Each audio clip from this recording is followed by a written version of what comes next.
when I read the dissent, I was not impressed. What little I can make sense of in these legal arguments, I just thought they weren't really making a whole a whole lot of constitutional or legal arguments. Am I being too harsh?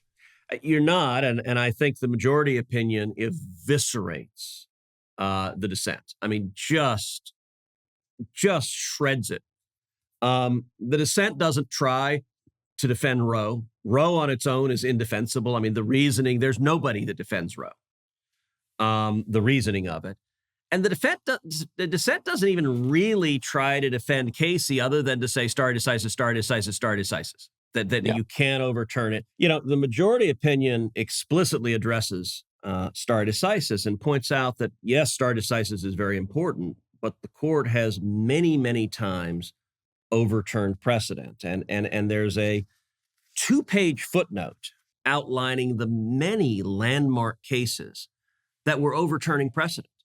And many, if not most, of the biggest cases of the Supreme Court are cases that are overturning precedent. And what the majority says is, on many other occasions, this court has overruled important constitutional decisions, and they have the 2-page footnote.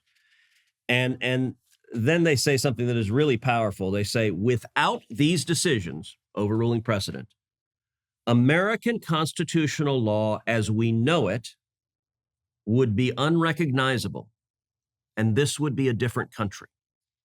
I think the majority does a tremendous job of refuting the dissent, and in particular, taking it to task for, you don't defend Roe, you can't point to any constitutional provision this comes from, you can't point to any laws before the late 20th century that reflected what you said. You can't point to any Supreme Court decisions. You can't point to any judicial decisions. I mean, it just systematically goes through, and the dissent has no response to that. The dissent can't say anything other than they do what we talked about a few minutes ago. They say, well, gosh, this is going to undermine contraception. And the majority says, no, it's not. But the dissent can't defend the position on the merits, so they've got to find other issues to press instead.